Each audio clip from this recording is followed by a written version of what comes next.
on va avoir le plaisir aujourd'hui de vous faire un web séminaire qui durera environ 45 minutes, plus après une petite session de questions-réponses. Et on va parler aujourd'hui d'intelligence artificielle. Alors on va essayer de parler de mythes, de réalité et surtout d'applications concrètes. Le but, c'est vous dire, voilà, l'intelligence artificielle dans le domaine de la relation client, c'est maintenant. Alors, sans plus attendre, on va peut-être se présenter. Qui sont ces deux personnes qui vous parlent? Donc, je suis Frédéric Canevet, je suis à Paris, à notre filiale de Paris, et je suis responsable d'offres pour tout ce qui est chatbot et applications mobiles. Et aujourd'hui, j'ai la chance d'être accompagné par Mathieu. Oui, bonjour à tous. Donc Mathieu Bliem, je suis responsable de l'offre sémantique au sein d'Eloquent. L'agenda de 7 heures, Mathieu, je te laisse nous faire un petit détail. Alors au sommaire, on va commencer par une présentation très rapide d'Eloquent, moins d'1 minute. Ensuite, en introduction, on va parler de l'IA, ses mythes et puis les réalités, ce qui existe déjà aujourd'hui.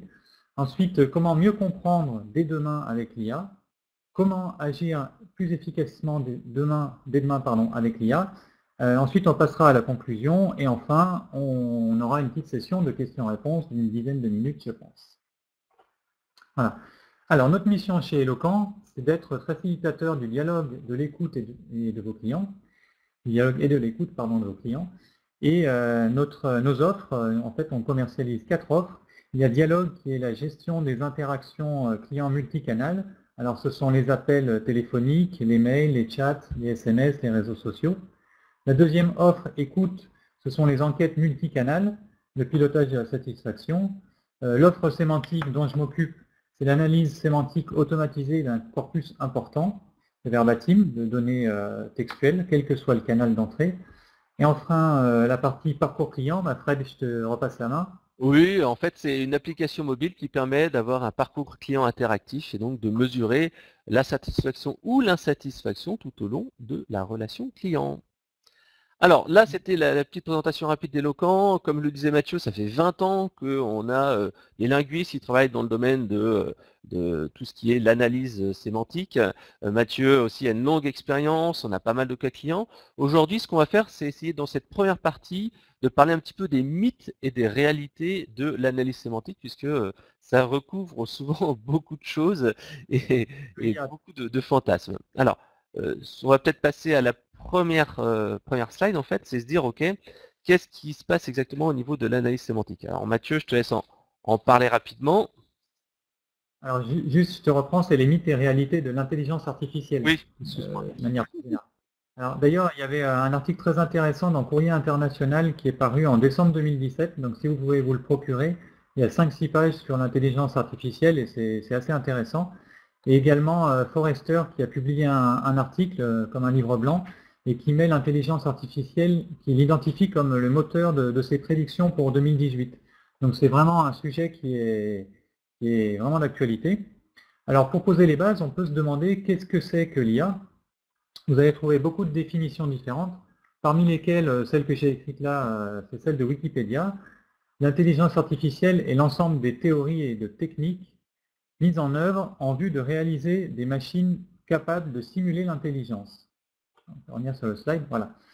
Ça veut dire que, alors aujourd'hui, l'intelligence artificielle, les solutions ne sont pas nouvelles. Elles existent depuis les travaux de Turing en 1950. Ce qui est vraiment nouveau, et Fred en parlera tout à l'heure, c'est qu'on a une masse de données très importante à exploiter, et aussi on a des algorithmes qui ont fait d'énormes progrès au niveau mathématique et algorithmique, et des machines très puissantes qui permettent d'exploiter tout ça. Mais on reviendra sur ça. Alors justement, sur la droite, on a une petite illustration, la photo, c'est Deep Blue, c'est l'ordinateur qui a réussi à battre le champion du monde des échecs en 97. Alors, l'intelligence artificielle permet de réaliser énormément de tâches simples, ça veut dire encadrées, mais nourrit également de nombreux fantasmes. On voit souvent dans les films de science-fiction des robots qui sont autonomes. Ça, c'est la partie fantasme.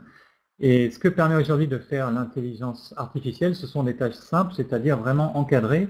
On dit à la machine ce qu'il faut faire et elle est capable de le faire beaucoup plus vite et plus efficacement que nous.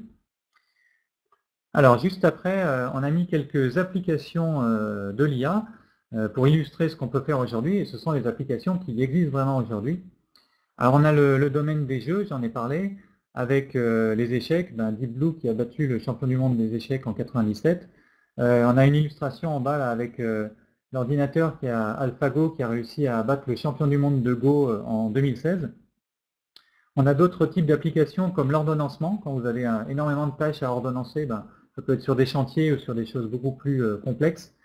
L'IA permet de faire cela. Sur le diagnostic, par exemple, quand une voiture est en panne. Sur la sémantique, on y reviendra un petit peu plus loin. Et puis, on a aussi des progrès importants au niveau du deep learning, qui est très efficace, c'est des réseaux de neurones. Alors, je pourrais donner la définition peut-être à la fin si ça intéresse. En gros, le réseau de neurones, c'est le fait de connecter un certain nombre d'algorithmes et d'ordinateurs entre eux. Et plus il y en a, plus la machine est efficace. Et grâce à ces algorithmes, on est capable de faire de la classification et de la description d'images en langage naturel. C'est l'illustration que vous avez à droite. Là, ici, on a un ordinateur, à partir d'une photo, qui est capable de dire, sur la gauche, je suis sûr de moi à 100%, c'est une voiture. En bleu, on a un chien, je suis sûr de moi à 99%. Et donc l'ordinateur va donner un pourcentage de chance qu'il ait bien identifié ce qu'il pense être une personne, un cheval, etc. Et ensuite, il est capable de décrire l'image en langage naturel, donc avec des phrases qu'on est tous capables de comprendre. Autre domaine d'application, la transcription de la parole et la traduction automatique. Donc ça, ce sont des domaines que vous pouvez tester notamment avec les API de Google, qui sont très performantes. Vous pouvez regarder sur Internet et jouer un petit peu avec, c'est assez ludique. Et puis il y a beaucoup d'autres domaines d'application. Par exemple, les suggestions Spotify, quand vous écoutez de la musique, Spotify vous pousse des recommandations en disant on pense que vous allez aimer telle ou telle musique. Et puis les flux de Facebook qui peuvent apparaître en fonction de vos amis ou de ce que vous avez regardé auparavant. Alors, certaines personnes ont un problème de slide. Parfois, en fait, vous avez un écran tout blanc. Donc, dans ces cas-là, appuyez sur F5 pour recharger la page, puisqu'en fait, ça a l'air d'être assez aléatoire. Vous devez en fait juste recharger et ça devrait aller. Donc, s'il faut, je vais aussi peut-être télécharger un autre document et comme ça, en fait, vous pourrez aussi l'avoir à l'écran. Voilà, donc ça devrait aller peut-être un petit peu mieux. Donc je vais faire juste une petite pause, voilà, et je vais chercher un fichier que sur mon ordinateur pour que vous puissiez suivre le web séminaire. Si en attendant vous avez des questions, n'hésitez pas, comme ça nous laisse une petite pause pour le faire. Voilà, donc hop, si vous pouvez rechercher si vous avez un problème, tout est OK, voilà. Très bien. En attendant, on va quand même essayer de faire un petit changement.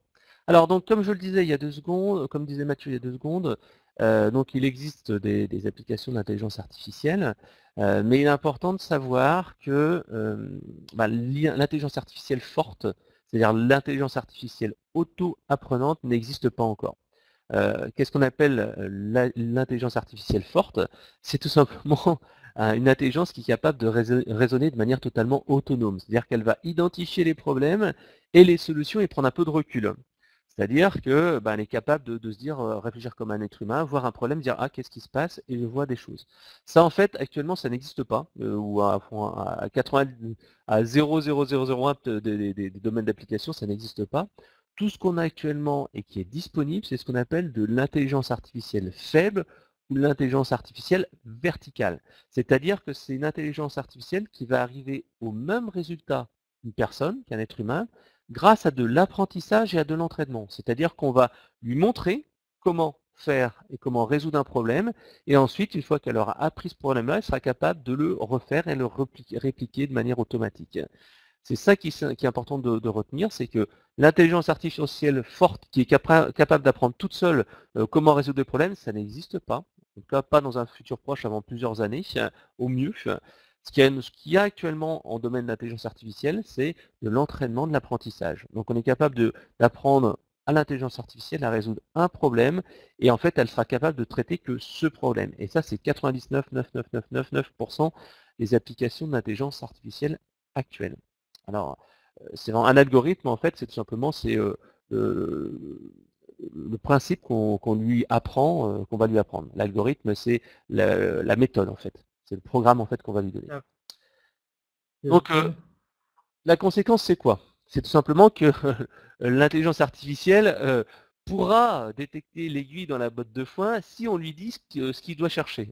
L'intelligence artificielle ne va pas réfléchir à votre place et trouver la solution à votre place. C'est ça qui est important de se rappeler.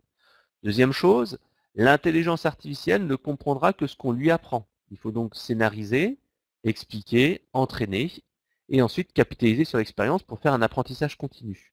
On ne va pas dire à un chatbot, tiens, tu vas faire ça tout seul.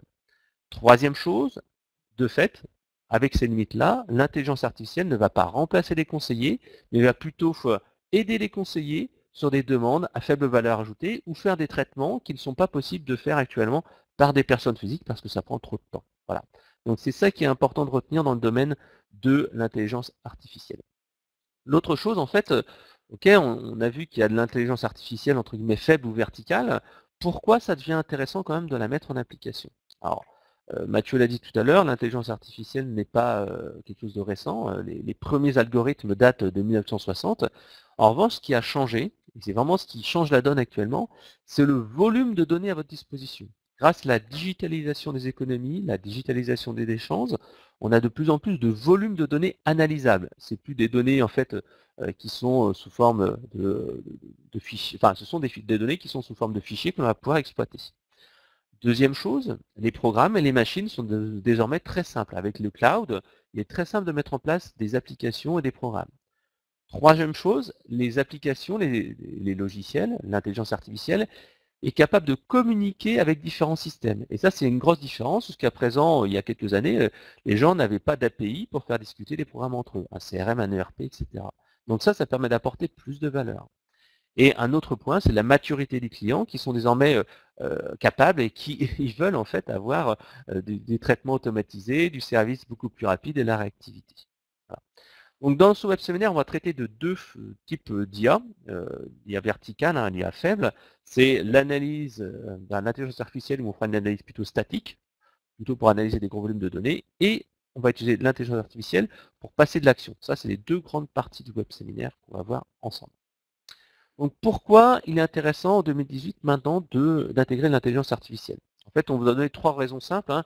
La première, comme je vous le disais, c'est que vous avez à votre disposition un énorme volume d'informations qu'il faut exploiter et qu'on va pouvoir capitaliser, on va pouvoir aller beaucoup plus loin. Et c'est ce qu'on verra en premier avec Mathieu.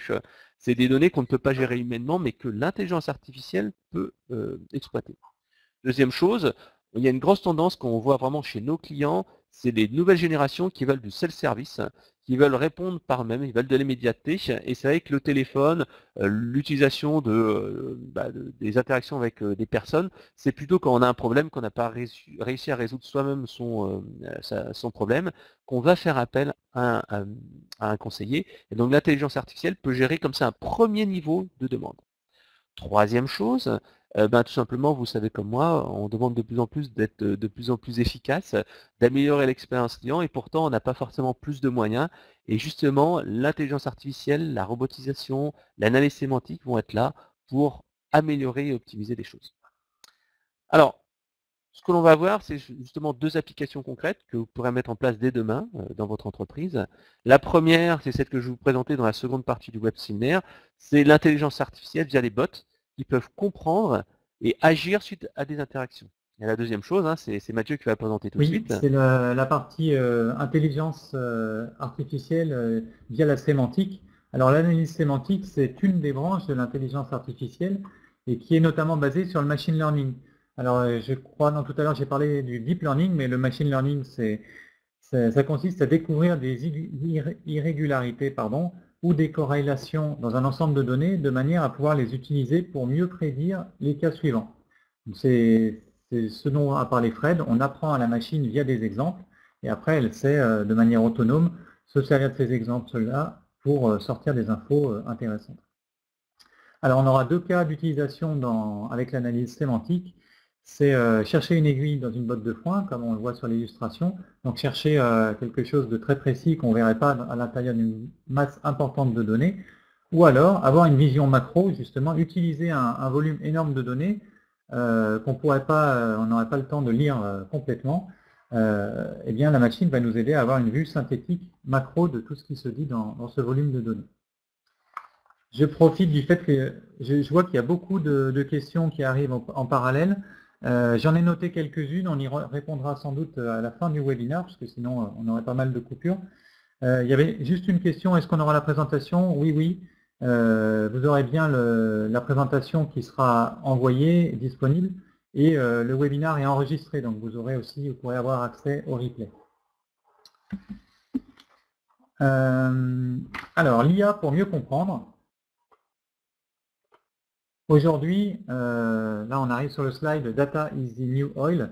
Effectivement, la quantité de données disponibles est énorme et c'est vraiment un gisement à exploiter. C'est-à-dire que vous avez de gros volumes de données générées par la digitalisation et ça serait impossible d'exploiter toutes ces données à la main. Donc c'est pour ça que la machine va nous aider. Elle va permettre de faire une analyse en continu, sans effort supplémentaire de votre part puisque c'est l'ordinateur qui travaille, et ça va vous permettre de gagner du temps et de l'efficacité. De cette manière, vous pourrez avoir une réactivité immédiate, puisque la machine va traiter quasiment en temps réel les informations qui arrivent. Et l'IA permet également de traiter les différents canaux, donc l'écrit, mais aussi les mails, les enquêtes, les réseaux sociaux. Et ce qui est nouveau, c'est qu'on a des performances qui sont aussi très bonnes sur la voix. Donc par exemple, on peut exploiter les audios issus des centres d'appel.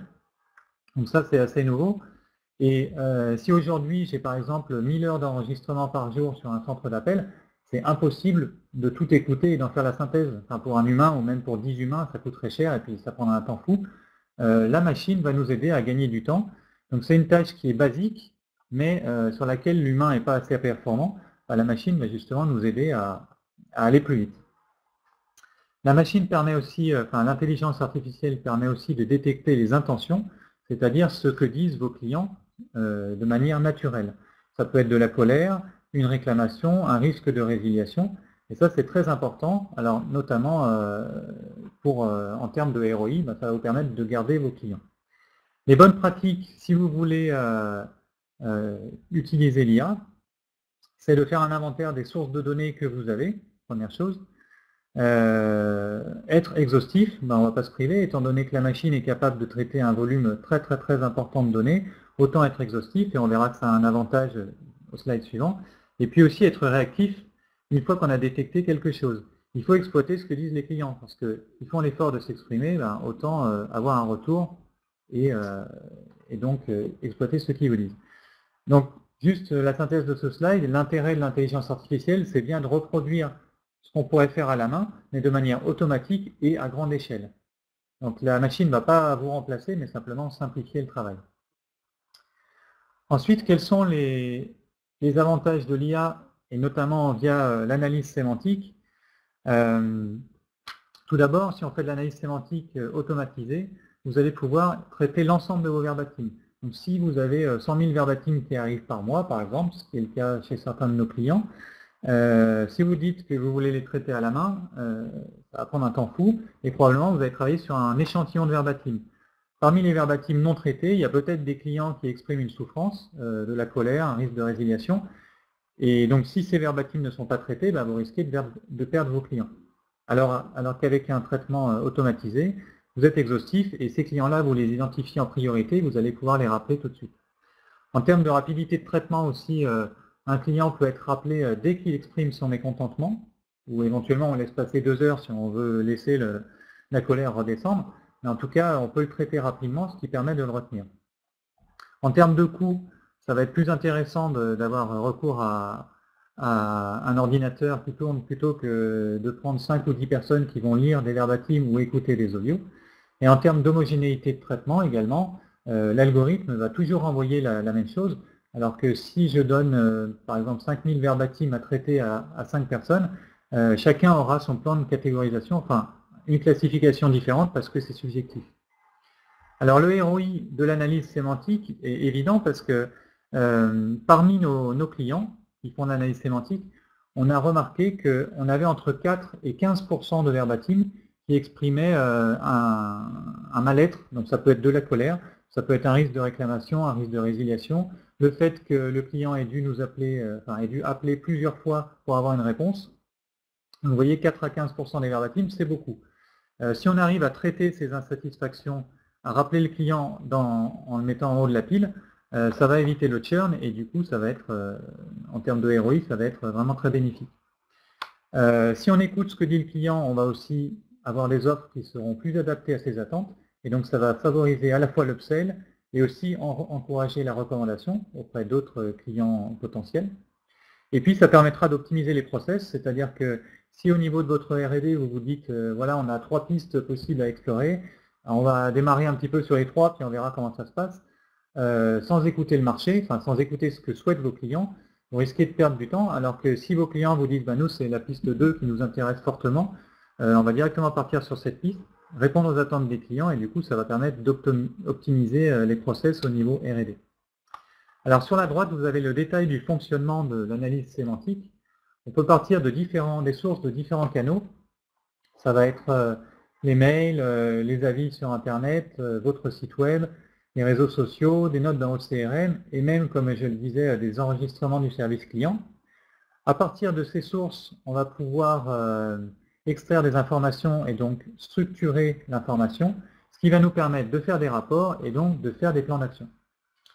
Et j'ai oublié de le dire juste avant ce slide, quelque chose aussi qui est très intéressant vis-à-vis de l'AI, oui, l'Artificial Intelligence, ou IA en français. C'est dans un rapport du Gartner qui est paru en août 2017, il soulignait que grâce à la démocratisation de l'intelligence artificielle, on n'avait pas besoin de connaître la technique, c'est-à-dire les algorithmes qui sont derrière. Vous ou moi, on n'a pas besoin de connaître le code ou les algorithmes mathématiques. Le besoin qu'on a, c'est de comprendre l'utilisation qu'on va en faire, les bénéfices qu'on va en tirer. Donc si vous savez quelles applications vous cherchez à avoir, ce que vous souhaitez faire de vos données, là l'IA peut vous aider.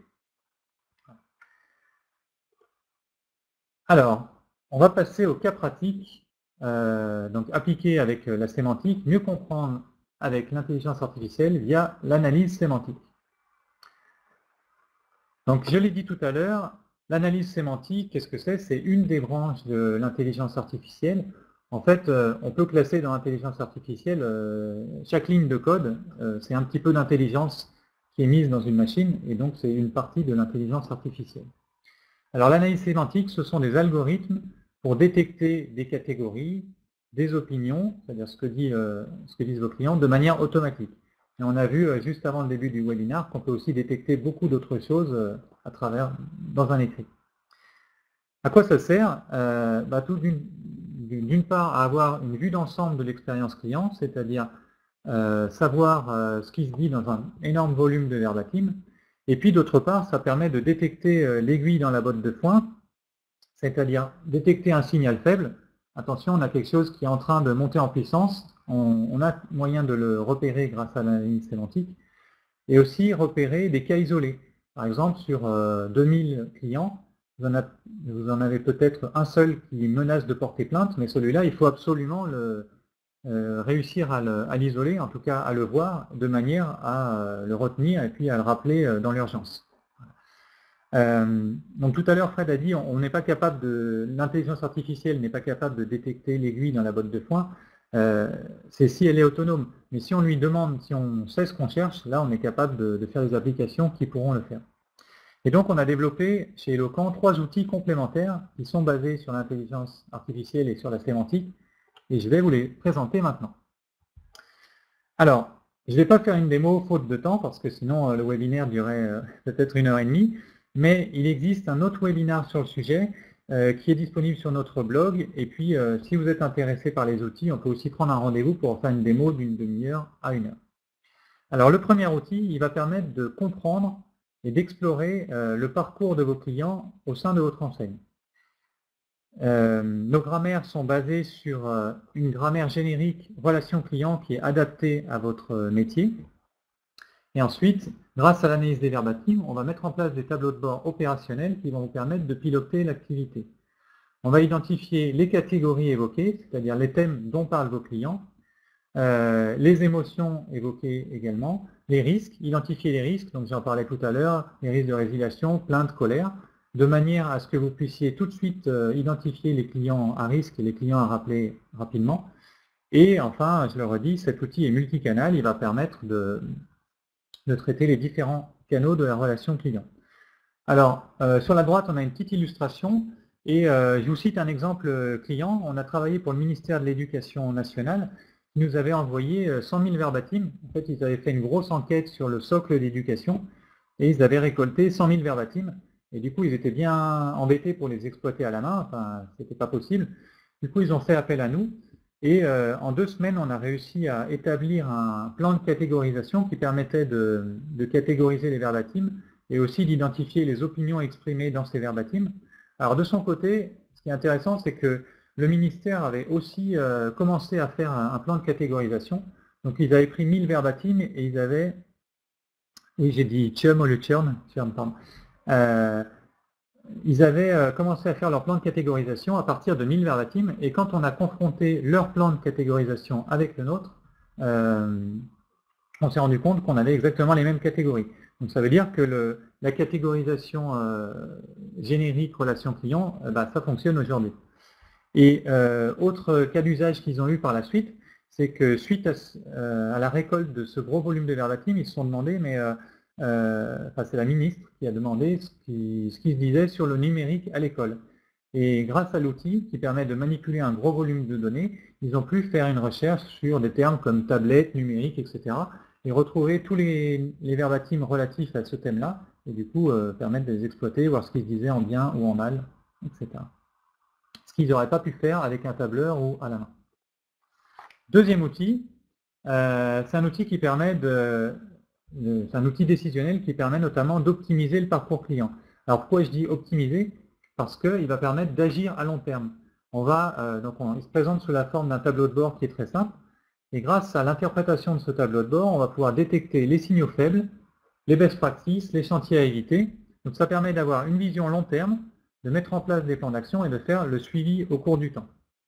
Alors là encore, il existe un webinar sur le sujet, mais je vous laisserai le regarder à côté, ou sinon on peut faire une démo si ça vous intéresse.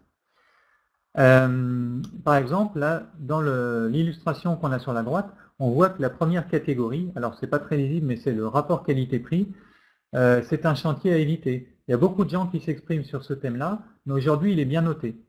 Si je me contentais de lire les verbatim à la main, je me dirais, ce thème-là, il revient souvent, on va investir sur le rapport qualité-prix. En fait, si en plus on analyse le sentiment qui est dit dans les verbatim, on se rend compte que les sentiments sont très bons. Et donc ça ne sert à rien, c'est un faux ami, ça ne sert à rien d'investir beaucoup sur ce thème-là parce qu'on va perdre de l'argent et il ne peut pas être optimisé. À l'inverse des trois catégories qui sont juste après, donc on a délai de livraison et livraison notamment, ces deux-là. On a beaucoup de gens qui en parlent et on se rend compte qu'on a pas mal de détracteurs et on a aussi des sentiments qui sont mauvais vis-à-vis de ces items-là. Donc pour nous, ce sont des chantiers prioritaires.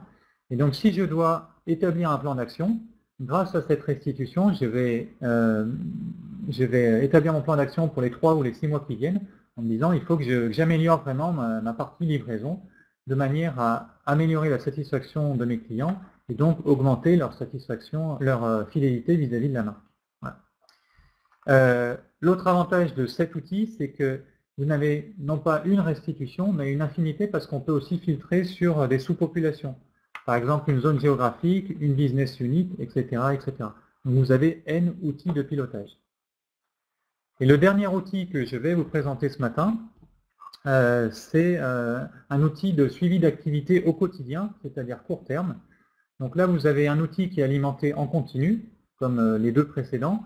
Il permet d'identifier les anomalies, les risques, les alertes, et surtout, il permet une réactivité maximale parce qu'il présente des restitutions au jour le jour, voire à la semaine. Alors, comment est-ce que... Alors, la réactivité maximale, ça se traduit dans le fait que le client va s'exprimer et vous pourrez réagir tout de suite. Concrètement, graphiquement, cet outil ressemble à la météo de la relation client, c'est-à-dire qu'en abscisse, vous avez le temps qui passe, ici, et puis pour chaque période, vous avez le temps qu'il fait. Donc par exemple, on va pouvoir détecter les éclaircies, les petits soleils, et aussi les orages, qui sont symbolisés par les nuages. Et ensuite, dans cet outil, quand vous allez cliquer sur un nuage, vous allez pouvoir découvrir les verbatim relatifs à cette semaine-là, par exemple, et à ce thème-là. Et du coup, vous allez pouvoir comprendre la cause des événements, comprendre pourquoi il y a un mécontentement sur l'attente cette semaine. Et en termes d'exemple, Ici, on voit par exemple que si moi je suis responsable de la relation client, je vais regarder les thèmes attente, accueil, etc. Ben là, de manière très simple, je vois que sur la semaine qui vient de s'écouler, j'ai un problème sur l'attente, puisque j'ai un petit nuage. Je vais aller cliquer dessus et du coup, je vais pouvoir comprendre pourquoi mes clients sont insatisfaits de l'attente et du coup, corriger le tir au plus vite. Voilà pour les outils basés sur l'analyse sémantique qui permettent de piloter la relation client. Je vais passer la main à Fred pour la deuxième partie. Alors donc là, avec Mathieu, on a vu la première partie, qui était en fait essayer de comprendre et d'agir derrière. C'est-à-dire que c'est la fameuse aiguille dans une botte de foin, identifier la personne qui est très mécontente et qui finalement a juste mis un commentaire négatif ou qui a mis un commentaire négatif même avec une note positive, parce qu'on est capable d'identifier une personne qui met dire voilà, je suis très contente, mais ça ne m'empêchera pas de vous quitter et j'en ai marre de vous. Voilà, ça c'est l'aiguille dans la botte de foin. Ou alors on est capable d'avoir la vision globale en se disant voilà, qu'est-ce qu'il faut qu'on améliore dans nos processus, dans le parcours client, etc. Dans cette deuxième partie, on va s'intéresser véritablement à l'action et à l'automatisation grâce à l'intelligence artificielle. Cette fois, le but, c'est pas d'aller analyser un gros volume de données, mais le but, en fait, c'est d'aller au contraire analyser une petite parole, un sentiment, une image, enfin pas une image, plutôt une parole ou un écrit, et en fait d'essayer d'agir et de répondre avec le client et d'interagir avec lui. Donc là, en fait, cette intelligence artificielle va agir soit en curatif, c'est-à-dire traiter un problème, soit elle va agir en préventif, c'est-à-dire qu'on va essayer d'anticiper les problèmes en agissant au moment de vérité. Voilà. Donc, comment ça se passe? L'intelligence artificielle, tout simplement, va agir pour améliorer l'expérience client de manière curative en automatisant des tâches simples et répétitives. Généralement, ce qu'il faut, c'est qu'il faut un minimum de volume, puisque, on l'a dit tout à l'heure, on s'adresse à de l'intelligence artificielle faible, donc il faut entraîner le bot au départ. Ça reprend un petit peu de temps. Donc en fait, si c'est des demandes qui sont très différentes, qui sont très variées, qui se posent qu'une seule fois, c'est quand même un petit peu long d'entraîner à chaque fois le bot pour ces différentes situations. Ce qui marche très très bien, c'est qu'on a un gros volume de données, un volume important d'interactions et de demandes sur un problème ou une demande particulière. Et grâce à ça, en fait, le bot va pouvoir y répondre de manière automatique, de manière beaucoup plus efficace qu'un conseiller, parce qu'il aura toujours la même constance, il n'y aura pas de faute d'orthographe, etc., etc., etc.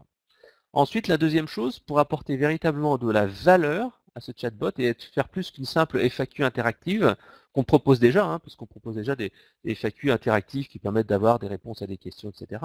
Là, ce qu'on va apporter en plus, c'est un minimum d'intelligence. Alors, comment on va apporter un minimum d'intelligence? C'est-à-dire qu'on va connecter le système de bot, chatbot ou voicebot, comme on dit, en tout cas le robot, le bot, on va le connecter au système d'information, à l'ERP, au CRM, etc. Et comme ça, on va être capable d'identifier la personne et se dire, tiens, c'est Monsieur Martin qui est là. Monsieur Martin dit, j'ai un problème avec ma perceuse. Et on est capable de savoir que sa perceuse, c'est le modèle Bosch 423 et que peut-être qu'il y a un problème technique là-dessus, il y a une pièce qui est défectueuse, etc., etc. Donc c'est là qu'on va pouvoir vraiment apporter de la valeur ajoutée, pas juste répondre à des questions de manière bête et méchante, comme on sait le faire dans la plupart des FAQ interactives, mais on va vraiment personnaliser le message. L'avantage, c'est d'offrir un service client et un service 24 heures sur 24, puisque vous savez comme moi, les gens du service client, ils travaillent aux horaires de bureau de 8 heures à on va dire 6h30, 7h. Et puis en fait, souvent vous êtes comme moi, vous travaillez aussi pendant la journée, vous rentrez le soir, et c'est là que vous avez besoin d'aide sur vos produits et services. Et donc là justement, le bot, lui, il ne s'arrête jamais de travailler, il travaille 24 heures sur 24. Donc il apporte plus de réactivité, puisqu'il est capable de répondre immédiatement, en quelques secondes. Et bien sûr, il fait des réponses personnalisées, comme je le disais. Ça, c'est le curatif. On répond à un problème et on corrige une situation qui est problématique. La deuxième chose, c'est le chatbot ou le bot qui va agir en fait de manière proactive et essayer d'apporter plus de valeur ajoutée, plus de fluidité dans le parcours client. C'est-à-dire qu'on va identifier dans le parcours client des moments de vérité où on sait qu'il y a un problème, où les clients appellent tout le temps parce qu'ils ont un problème. Par exemple, pour un éditeur de logiciel, si on a beaucoup de clients qui sont obligés de se référencer pour utiliser un produit, souvent, ils appellent au téléphone, ils envoient des mails, etc., etc. Le but, c'est d'aller anticiper en se disant, voilà, le client, dès qu'on sait qu'il a ouvert son compte, il y a un petit bot qui lui dit, tiens, voilà, tu viens d'utiliser ton produit, donne-moi ton email, donne-moi ton numéro de téléphone, ok, et à ce moment-là, je te référence, voici ton code où je te l'ai activé de manière automatique. C'est-à-dire que le bot ne va pas juste pousser de l'information, il va agir, il va dire voilà, j'ai activé ton produit, c'est fait. Donc le bot va également coacher et accompagner dans l'utilisation. Parce qu'on sait qu'il y a certains produits qui sont un petit peu techniques, et ben le bot peut intervenir. Par exemple, dans le domaine du voyage, je crois qu'il y avait une personne qui était dans le domaine du voyage tout à l'heure, on peut très bien imaginer un bot qui va rappeler par soit Facebook, soit par SMS, soit par le chat classique ou par email, il va pouvoir envoyer un message en tiens voilà, tu pars en voyage demain, n'oublie pas de te munir de ton passeport, de ton billet de train, etc., etc. Et tu pars à telle heure, attention au liquide, n'oublie pas aussi qu'il y a il y a des problèmes techniques actuellement à Orly, donc arrive un petit peu en avance. Et après le bot sera dire bon voilà, tu es arrivé à ton vol à ta destination de vacances. Bon maintenant, si tu as des problèmes sur ta chambre, voilà le numéro de téléphone du support ou du service technique de ton club de vacances où tu es. Donc le bot est capable de faire tout ça, donc d'accompagner, réduire la friction dans les processus et de repenser le parcours client pour donner en fait entre guillemets de l'enchantement. Alors ce que je vais faire, c'est que je vais maintenant vous présenter quelques cas clients avec qui utilisent notre technologie et qui vous permettront en fait de vous projeter un petit peu et savoir comment ça marche. Alors le premier, j'ai pris un cas qui est assez sympa, qui montre bien l'utilisation de l'intelligence artificielle de manière vraiment concrète via tout simplement de l'analyse en fait des problématiques clients. C'est ce qu'on appelle en fait un projet d'IA avec un chatbot. Donc en fait, ça va être très simple, c'est l'administration française qui a eu de nouvelles missions. C'est-à-dire elle traitait un certain nombre de demandes et de problèmes pour les citoyens français. Et puis on lui a dit, bah voilà, maintenant tu vas avoir un domaine de compétences qui va être élargi. Donc forcément, ils se sont retrouvés avec beaucoup plus de missions. Ils ont recruté 3 fois plus de personnes quasiment. Ils sont passés de 60 à 170 agents au téléphone qui répondaient aux problèmes, qui répondaient au chat avec nos solutions. Ils avaient nos outils de chat, nos outils d'email, nos outils de téléphone. Mais ce qui se passait, c'est que malgré cette multiplication quasiment par 3 des effectifs, les délais de traitement étaient toujours très très longs. On avait toujours des délais de réponse qui étaient longs, des traitements, des questions qui étaient posées de plus en plus. Donc forcément, ils avaient un dilemme. Soit en fait, ils augmentaient encore et encore et encore et encore le nombre d'agents au téléphone, soit tout simplement, ils trouvaient une solution, ce qu'on appelle scalable, qui veut dire qui monte en puissance, qui n'est pas de manière proportionnelle par rapport aux demandes. C'est-à-dire que même s'ils ont 100 fois plus de demandes, ils ne vont pas avoir besoin de 100 fois plus de conseillers pour absorber ce fameux flux. Et donc en fait, on a mis en place un process simple, c'est qu'on s'est dit, ok, voilà, vous avez des demandes importantes, on va faire une analyse. Donc cette analyse est faite en 2 temps. On a une première analyse que je vous montre juste après dans le slide. En fait, c'est une analyse quantitative. C'est-à-dire que nos outils d'analyse sémantique vont permettre d'analyser les 70 emails qui étaient traités depuis un certain temps. On a repris également tout ce qui était conversation, résumé des conversations téléphoniques. On a pris comme ça un certain nombre d'informations et tac, on a tout pris, on a tout compilé. Et on a dit, ok, d'accord, voilà toutes les demandes qui viennent de vos clients actuellement. Et on a vu comme ça avec ce graphique, ben voilà, la plupart de vos demandes viennent de cette typologie de demande-là. Ensuite, il y a cette typologie de demande-là. Et dans ces typologies, il y a les réponses les plus courantes, c'est un suivi, ou c'est une demande initiale, ou j'ai perdu mon machin, il me manque une pièce, etc. etc. On est capable d'analyser donc quelles sont les demandes les plus fréquentes, quelles sont les typologies de demandes, et en plus, on est capable également d'extraire les questions qui sont véritablement posées par les clients. Par exemple, on est capable de dire où en est ma demande en ligne, ça représente 6%, où est ma demande sur le formulaire, ça représente 3%, etc., etc., etc. Et tout ça, en fait, cette analyse, entre guillemets, des verbatims, ça nous permet d'aller ensuite nourrir le bot. C'est-à-dire que grâce à cette extraction de tous les éléments, on sait que les véritables questions qui sont posées par les clients, c'est ça, et on se retrouve avec un stock de questions véritables qu'on va pouvoir adresser via le bot. Ça permet d'accélérer l'entraînement. Par exemple, avant d'avoir utilisé ça, on devait en fait analyser les statistiques, quelles sont les demandes, quels sont les fichiers, ça prenait plusieurs jours. Là, c'est le bot qui analyse de manière automatique. Donc ça, c'est cette première phase. L'analyse quantitative. On analyse vraiment ce qui se passe. Et ensuite, en fait, on fait un atelier qualitatif avec les collaborateurs. Et c'est là qu'on leur dit, bah voilà, nous, ce qu'on a vu, c'est ça. Les demandes les plus courantes, c'est ça. Voici ce que veulent les gens, etc. etc. Qu'est-ce que vous pensez de ça? Est-ce que c'est la vraie vérité déjà, parce que parfois, il peut y avoir des distorsions. Et ensuite, ils nous disent, bon, ok, d'accord, dans ce contexte-là, nous, ce qu'on pense qui peut être améliorable, c'est ça et ça, parce qu'on sait que c'est quelque chose qui est disponible dans notre système d'information, qu'on est capable d'automatiser, etc., etc., etc. Donc, en fait, grâce à ça, ben, on met en place avec eux un chatbot qui va leur permettre d'automatiser une ou deux actions. Au début, ce qui est important, c'est vraiment de se concentrer sur un ou deux cas clients et pas essayer de répondre à toutes les questions parce qu'autrement, ça devient trop complexe. On prend un cas client qui a du volume, qui a de la valeur et on le met en application. Donc vous voyez, ça c'est l'analyse initiale quantitative et ensuite on fait des ateliers qualitatifs avec les collaborateurs de l'entreprise. Je vous ai mis en fait un autre exemple. Là en fait c'est un exemple avec un chatbot de type texte, hein, tout simplement.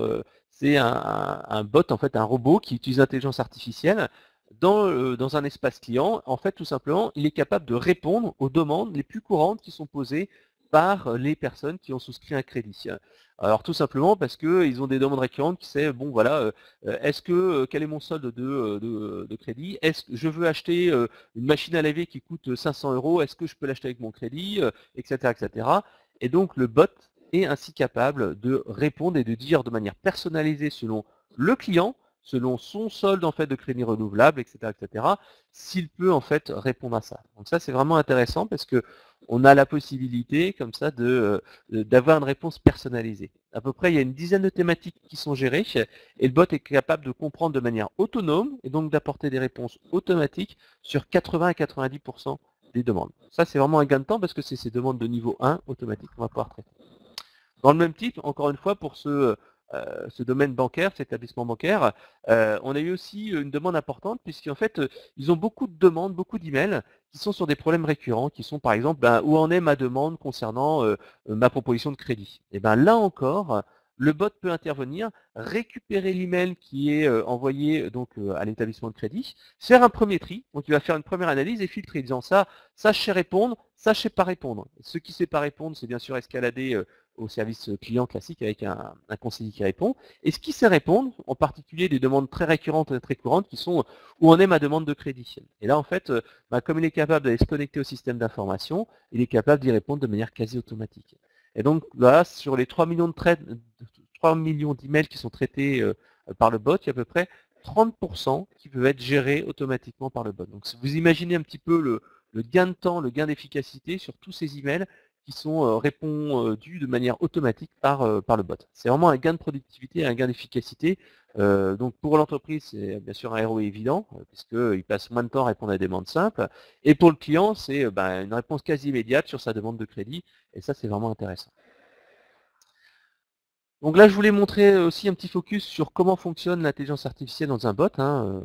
Parce qu'en fait, je pense que c'est une question que vous posez. Est-ce que le bot comprend tout seul? Est-ce qu'il faut lui expliquer comment ça marche? Est-ce que c'est de la magie noire? Est-ce que c'est une boîte noire? Non.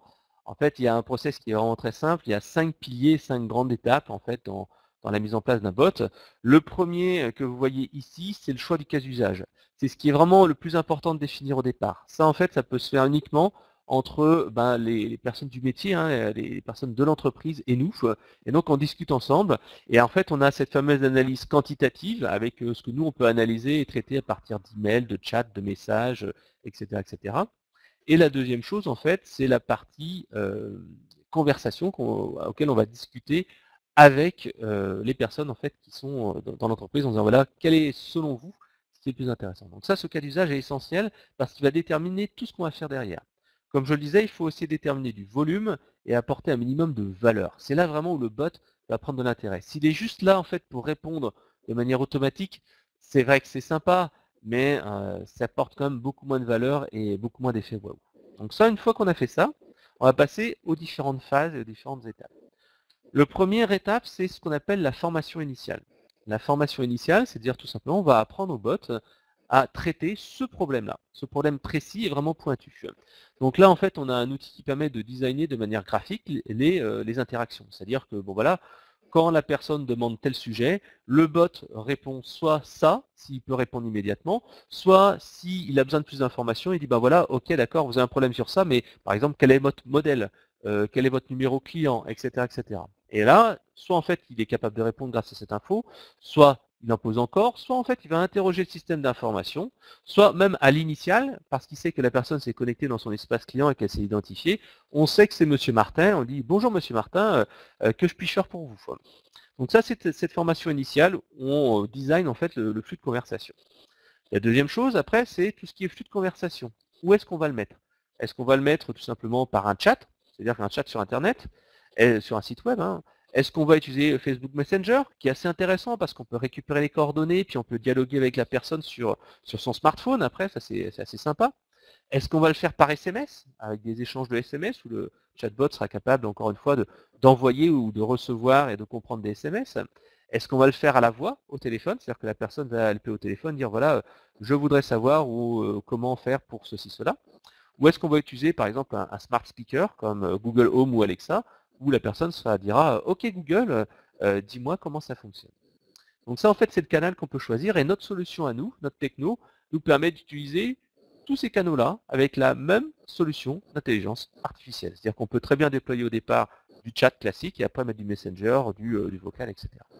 Donc une fois qu'on a fait ça, on va tout simplement faire les interactions avec le système d'information, dire comment le bot va dialoguer avec le CRM et le RP.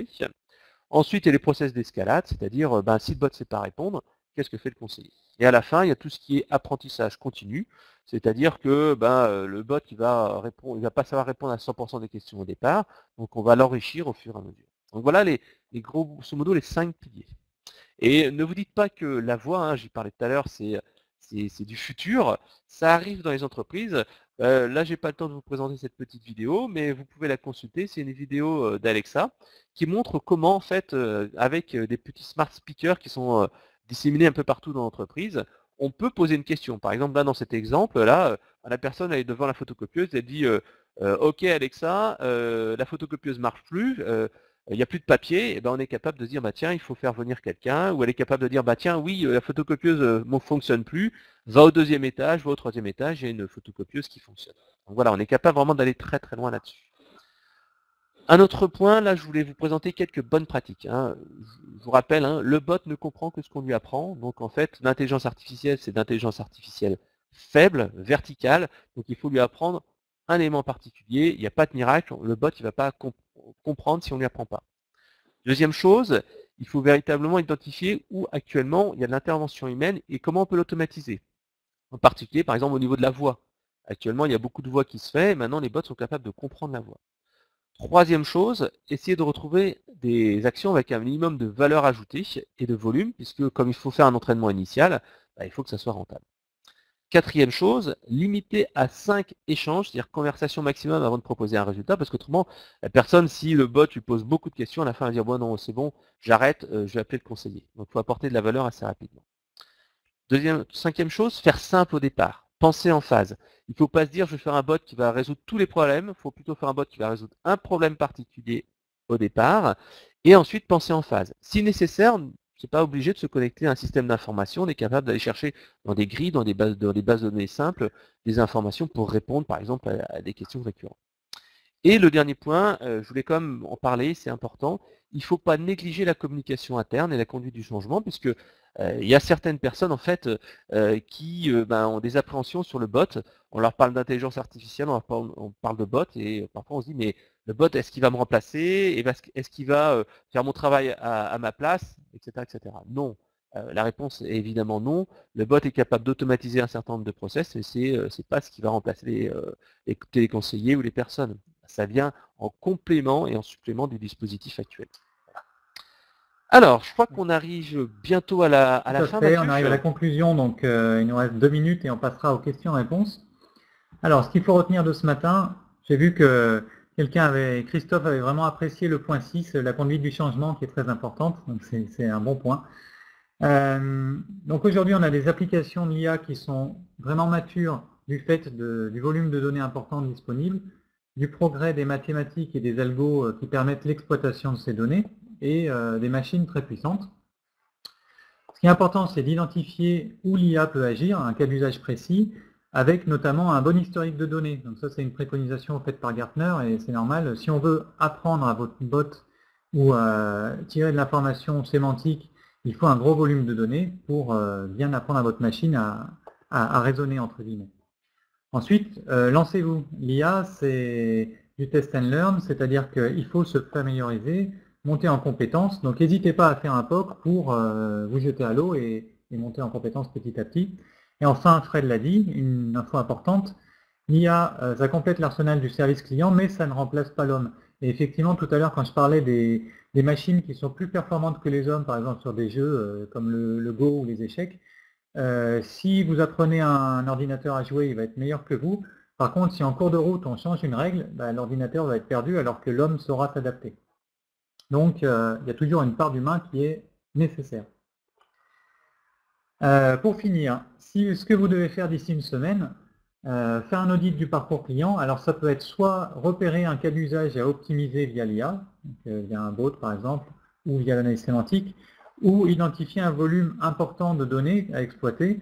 Et je redis, ce qui est important, c'est qu'on est aussi capable d'exploiter des données voix. Donc il y a eu des questions tout à l'heure. En parallèle, j'ai répondu à des questions il y a le chat, mais voilà, on est capable de travailler sur des audios. Estimer l'impact, le ROI de ce changement par rapport à l'expérience apportée via l'IA. Ensuite, d'ici un mois, lancer un POC. N'hésitez pas à vous lancer et faire une première expérience. Et d'ici 3 mois, éventuellement, si ça vous a convaincu, repensez votre parcours client avec l'IA. Ça ne veut pas dire tout remettre en question, mais petit à petit, changer ses habitudes. Voilà, on est arrivé au bout de ce webinaire. Si vous êtes intéressé, on peut faire un audit gratuit en 30 minutes par téléphone ou en rendez-vous physique, avec des démos de nos outils notamment. Juste avant de passer aux questions-réponses, on vous a mis un lien avec la checklist pour mettre en place un chatbot. Donc ça, ce lien, vous l'aurez aussi à disposition dans le replay et dans le support qui vous sera envoyé. Et on va passer aux questions-réponses.